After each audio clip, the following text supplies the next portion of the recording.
clases de gastroenterología.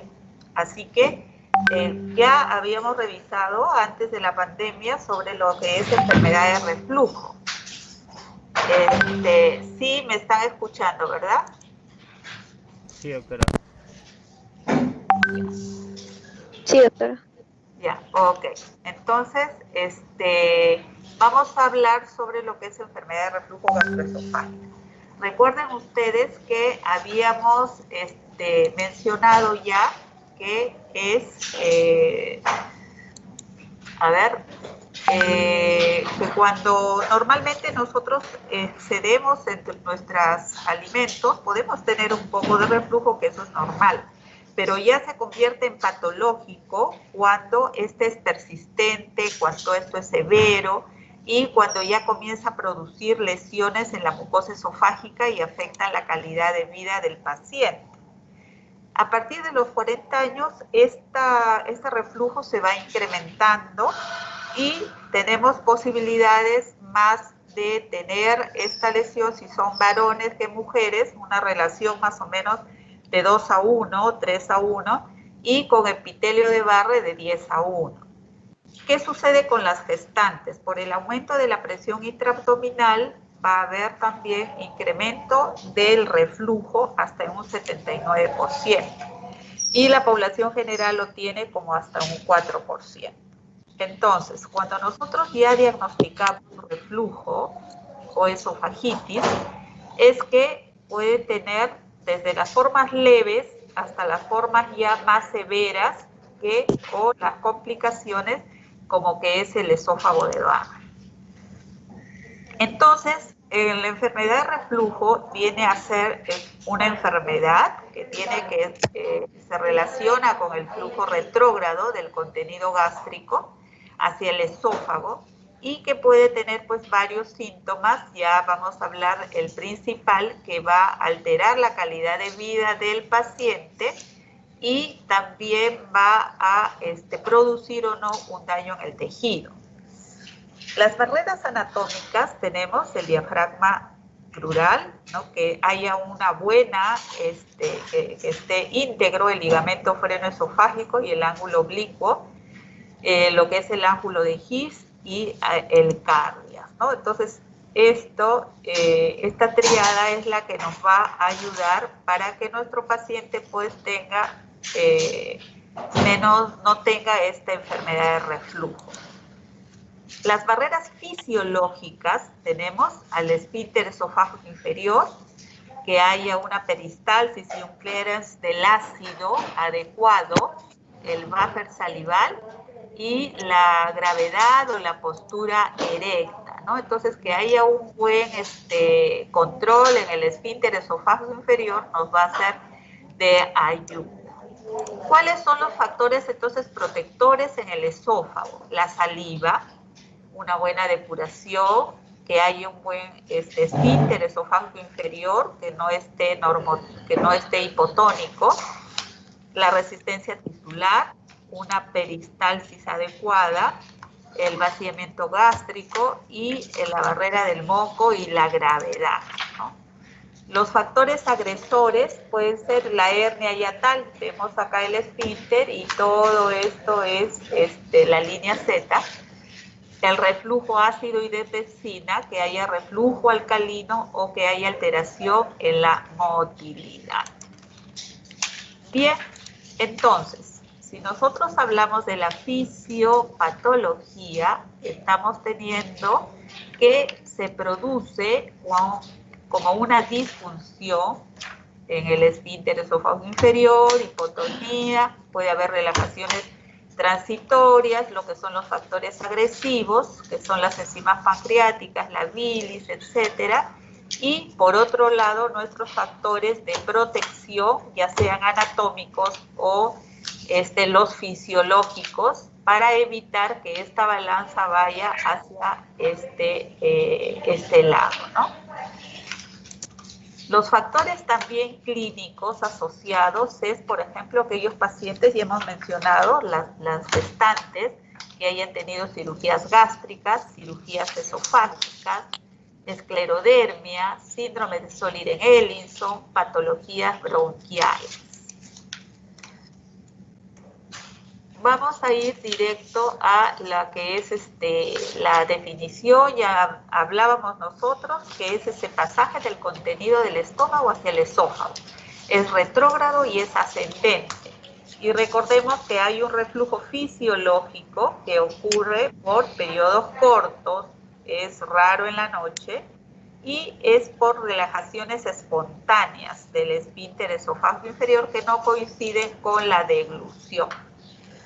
Entonces, si yo tengo un reflujo patológico, es que tengo más de 50 episodios por día y tiene que ver también con el pH, si hay esofagitis, el ácido gástrico puede producir dolor y ese reflujo se utiliza para indicar síntomas por reflujo patológicos. Esta enfermedad, ¿no?, ya sea la erosiva o no erosiva, van a ir muy bien cuando nosotros damos el tratamiento adecuado con lo que son los inhibidores de bomba de protones. Tienen recurrencia, erosiones y úlceras, y puede también, como una complicación, hacer lo que se llaman las estenosis esofágicas, y la endoscopía nos va a ser de ayuda para ver si hay o no daño en la mucosa esofágica, ¿no? O sea, hablamos de las esofagitis. Hay un grupo también, no menos importante, que va a tener una predisposición a desarrollar el esófago de Barrett, que es la metaplasia intestinal en el esófago distal. No representa el final del espectro de la enfermedad por reflujo, sino una respuesta fenotípica diferente de la mucosa esofágica al reflujo ácido. Entonces, si nosotros estamos pensando en las complicaciones que puedo tener por presentar esta enfermedad de reflujo, tenemos nosotros el esófago de Barrett, que vemos acá como unas lengüetas, ¿no?, de la mucosa que están diferentes, está alterado, o las estenosis porque se produjeron úlceras que cicatrizaron y disminuyeron la luz. Las pruebas diagnósticas para la enfermedad de reflujo gastroesofágica pueden ser detectadas por una radiografía de esófago, la gamografía esofágica, sobre todo esto en niños, que a veces es difícil poder hacer una endoscopía. Las pruebas de reflujo ácido no se hace con mucha frecuencia, puede ser la pHimetría o la impedancia eléctrica intraluminal. Siendo de acá la endoscopía y la pHimetría pues los más usados, ¿no? Hay algunas pruebas que evalúan también el daño macro y microscópico de la mucosa esofágica en los casos, en determinados casos. La radiografía de esófago contrastada solamente si ya hay zonas estenóticas. Hay alguien que está con su micrófono prendido, por favor apáguelo. La endoscopía y la biopsia.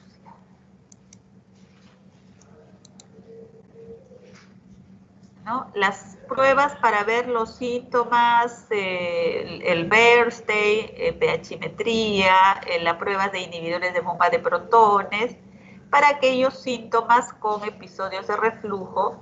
Y de repente, si mi paciente ya va a ir a una cirugía, entonces necesito una manometría esofágica aparte de la pHimetría, ¿no? La impedancia no se realiza frecuentemente.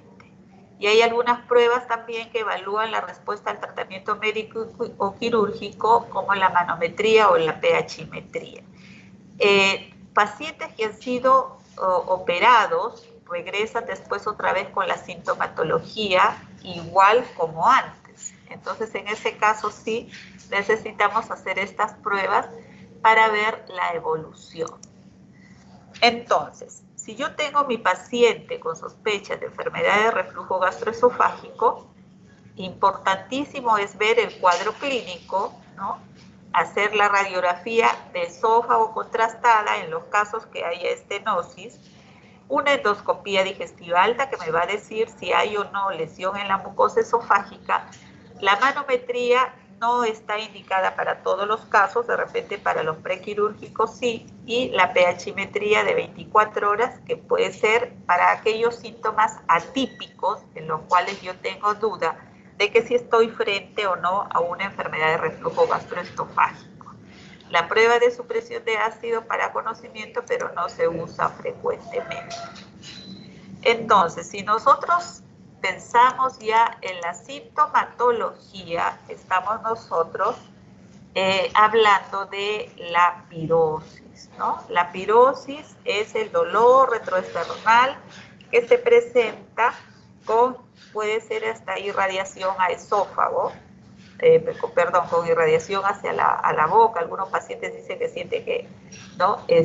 Un ardor, un quemazón detrás del esternón. Y la regurgitación es cuando ese líquido siente que se regresa hacia la boca, hacia teniendo a veces en las mañanas sensación muy ácida en la boca, generalmente en las mañanas, ¿no? Entonces, la principal síntoma de reflujo es la pirosis. Ardor retroesternal. Acá, agruras, esto no está adecuado. Los eructos, que pueden ir acompañados también, sensación de plenitud, de lipo, dolor en epigastrio, dinofagia. Entonces esos son, pero el principal siempre va a ser la pirosis.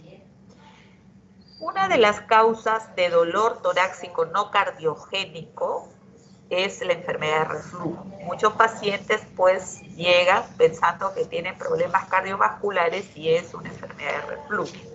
Puede haber o no también broncoaspiración nocturna cuando, por ejemplo, el paciente tiene enfermedad de reflujo por hernias hiatales grandes. En el asma, por la medicación también que se usa, puede contribuir para el reflujo. Y también, ¿qué es lo que puede producir? Disminución de la protección por tanto ácido en la boca, produciendo la dentadura más débil, ¿no? En algunos casos puede haber faringitis, otitis, laringitis. En los bebés hay lo que se llama la muerte súbita del lactante por esta enfermedad de reflujo, que ya puede ser por otras causas, pues, digamos, más congénitas, ¿no? Y las arritmias, que también no es lo frecuente. Entonces, si ya yo tengo disfagia, si tengo hemorragia, si bajo de peso, tengo alteraciones que comprometen mucho mi estado general, la anemia, es que ya estoy hablando de que ya no es una enfermedad de reflujo simple, sino ya debe haber alguna complicación. Como les mencionaba anteriormente, la radiografía de esófago es muy limitado, solamente como en los casos de que hay estenosis, de que con el endoscopio no se puede ingresar, allí podría ser adecuada esta radiografía. Y también la radiografía me va a poder valorar dónde está la estenosis en los casos de que tengamos esta complicación, para ver la estrategia de tratamiento, si vamos a hacer dilataciones o si mi paciente ya debe ir a una cirugía, ¿no? Pero, ¿y en qué casos mi paciente debe ir a una pHimetría? En los casos de que yo tenga dudas diagnósticas, tenga síntomas sugestivos de reflujo, pero que no tenga pero que no sean signos típicos, ¿no? Puede ser de repente que venga por faringitis crónica, por otitis, etcétera, y que no esté yo segura de que pueda ser por este reflujo. En los casos también de pacientes que van a ser sometidos a una cirugía antirreflujo, es mejor hacer esta pHimetría. En aquellos pacientes que tengan dolor torácico no cardiogénico, no cardíaco, también sería adecuado, y documentar en adultos con asma de origen reciente. La manometría no es usado mucho para el diagnóstico de enfermedad de reflujo. De repente sí para algún diagnóstico diferencial, previo a un tratamiento quirúrgico, pero no es muy usado, ¿no? Ya eso ya lo vimos más adelante. Bien, entonces la pHimetría, para algunos autores ustedes van a leer que es el estándar de oro, pero solamente para definir el tratamiento quirúrgico, no para el diagnóstico. Generalmente la enfermedad de reflujo prima mucho la clínica, la pirosis. Esta pHimetría, bueno, es cara y a veces no está muy al acceso de todos, ¿no? Pero sí es importante realizarlo en el momento que sea necesario. La endoscopía debemos de hacerlo en todo paciente con signos de alarma, lógicamente, si ha bajado de peso, si tiene disfagia, si está con hemorragia, etcétera, tenemos que hacer la endoscopía para ver si hay secuelas de esta enfermedad de reflujo, para ver también qué sucede, por qué está fallando nuestro tratamiento médico, de repente hay algo que no hemos evaluado y es necesario hacerlo, y también para lo que es el esófago, el seguimiento del esófago de Barrett. Entonces, en mi endoscopía tengo que ver si hay o no esofagitis, si hay o no estas lesiones que podrían corresponder a un esófago de Barrett, y esto es con una tinción que se puede evidenciar mejor para de ahí tomar la biopsia. Entonces también es necesario recordar que para el diagnóstico y pronóstico, de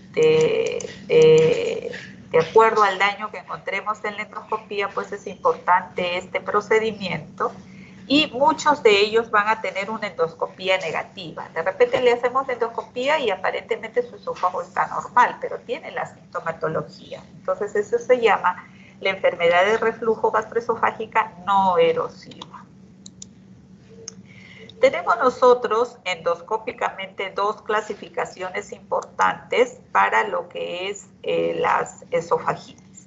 Una de ellas es la de Savary-Miller, ¿no? En el cual vamos a encontrar en el grado 1 lesiones erosivas, acá vamos a ver en el Savary 1 lesiones erosivas únicas o múltiples que no confluyen. En el Savary 2 vamos a encontrar lesiones erosivas y exudativas que confluyen, no circunferenciales. Y en el grado 3 vamos a encontrar extensas áreas exudativas con infiltración parietal sin estenosis, ¿no? Ya en el grado 4, aparte de las úlceras, hay una estenosis y puede haber o no lesiones compatibles con lo que es el esófago de Barrett. Eso es para su conocimiento, pero lo que más se usa es la clasificación de Los Ángeles. Es que acá no va a intervenir lo que es metaplasia, Barrett, estenosis, las complicaciones. Va a ser netamente una indicación, una evaluación endoscópica de lesiones de la mucosa. Entonces, por ejemplo, el grado A es cuando hay lesiones menos de 5 milímetros que no ocupan más de 2 pliegues. En el grado B, lesiones más de 5 milímetros que también no llegan a ocupar más de 2 pliegues. En el grado C llegan hasta el 75% de la circunferencia y en el grado D más del 75%. Entonces, nuestro tratamiento se va a basar en lo que son las medidas alimentarias, dietéticas, mecánicas, en el sentido de que nuestro paciente puede elevar la cabecera de la cama, reducir la acidez con los inhibidores de bomba de protones y algunos fármacos que nos puedan ayudar a mejorar la tonicidad del esfínter esofágico. Cuando nosotros hablamos de medidas dietéticas, en los trabajos ya de investigación se vieron que pacientes obesos al bajar de peso mejoraban su reflujo y al volver a tener el aumento de peso iban a volver a tener la misma sintomatología. Entonces se les recomienda bajar de peso, ¿no? Fraccionar las comidas para evitar la aerofagia, también comer despacio, no rápido, no fumar, evitar el licor y las sustancias irritantes. Las mecánicas es evitar el decúbito, evitar la presión intraabdominal, por ejemplo, cuando hay estreñimiento que aumenta por el pujo, aumenta la presión, o que eleve la cabecera de la cama más o menos 15 centímetros. En el tratamiento ¿qué tenemos en el mercado? Tenemos los antiácidos, los bloqueadores H2, los bloqueadores de bomba y los procinéticos. ¿Qué sucede con los antiácidos, ¿no? Solamente como una disminución de síntomas, pero no es un tratamiento. Y tenemos que darlo después 2 o 3 horas después de los alimentos. Acá hay uno que es el alginato, que se promueve mucho para el tema del reflujo. ¿Y qué sucede con los bloqueadores H2? La cimetidina, ranitidina, etcétera. Entonces, esta medicación se ha visto que es insuficiente para el manejo de nuestros pacientes con enfermedad de reflujo. Entonces, el gold estándar son los bloqueadores de la bomba, ¿no? Estos son los que van a controlar mejor, son más potentes y van a combinarse con la enzima encargada de captar los hidrogeniones de la célula parietal, ¿no? A mayor dosis, mayor inhibición, y el efecto pues dura 24 horas. ¿Cuáles son esos bloqueadores que tengo yo a la mano? El omeprazol, que puedo darlo de 20 o 40 miligramos, el lansoprazol, que viene de 30 miligramos, el pantoprazol, que viene de 40, y hay una de terapia de mantenimiento de 20, el rabeprazol, que viene de 20, el esomeprazol de 40, y acá falta agregar el dexolansoprazol, que es último y que viene de 60. Ya varios trabajos, ¿no?, de investigación ya le han dado el plus pues para los inhibidores de bomba de protones como el mejor tratamiento. ¿Y qué sucede con los gastrocinéticos o procinéticos o proquinéticos? Tenemos en el mercado las metocopramidas, domperidona, cisaprida, y ya no está, cinitaprida, levosulpiride, mosaprida, ¿no? Tiene una utilidad limitada, solamente si es que hay un trastorno del vaciamiento gástrico nos va a ser de ayuda, pero si no, va a ser muy limitada la mejoría del paciente con el uso de esta medicación. Endoscópicamente hay lo que se llama inyecciones de sustancias con el fin de aumentar el grosor en el esfínter esofágico inferior y disminuir el reflujo. Válvulas protésicas artificiales, radiofrecuencia tipo estreta, gastroplastías mediante suturas o la engrampadora. Entonces, el procedimiento de estreta es por un método térmico que va a ayudar a disminuir ese reflujo, la luz a ese nivel y mejorar el síntoma del reflujo. Hay también el engrampador para una fundoplicatura endoscópica, que como ven es un equipo muy complejo, muy grande, difícil, y en los trabajos no se evidencia más complicaciones. La cirugía sigue siendo uno de la ayuda importante para mejorar estos síntomas en estos pacientes con enfermedad de reflujo que alteran mucho la calidad de vida, sobre todo si no hay una buena respuesta a la terapia médica, si tienen hernias hiatales grandes, si las esofagitis son muy severas, si hay estenosis, entonces se puede hacer las dilataciones esofágicas. Si ya el paciente por ese reflujo hace complicaciones respiratorias severas también, o el riesgo del esófago de Barrett para que pueda llegar a una displasia, ¿no?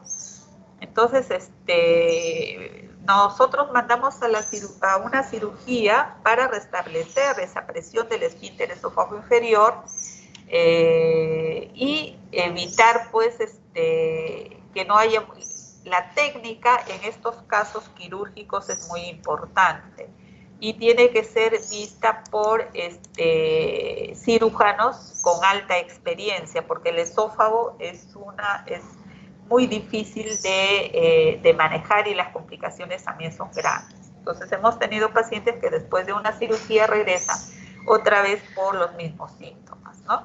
Entonces vemos nosotros que a nivel de la unión esófago-gástrica es compleja anatómicamente y fisiológicamente, por eso el manejo quirúrgico también es importante que el cirujano sea de mucha experiencia. Esta enfermedad de reflujo puede ser multicasual, de repente la alimentación, muchas grasas, ají, chocolate, café, cítricos, mentas que relajan ese esfínter esofágico y que no permiten la mejora a pesar del tratamiento. Hay que tener también en cuenta todos esos factores. Disminuir, evitar la exposición anormal del ácido hacia el esófago, y eso lo hacemos con los inhibidores de bomba de protones. El diagnóstico es más clínico y solamente la endoscopía para determinar los grados de esofagitis que está teniendo nuestro paciente o diagnósticos diferenciales. Y el tratamiento tiene que ser multidisciplinario, tiene que ver si hay obesidad, el endocrinólogo, la nutricionista, tiene que ver el médico gastroenterólogo y al final el cirujano, ¿no? Y si todo eso pues es importante. Ok. ¿Preguntas, chicos?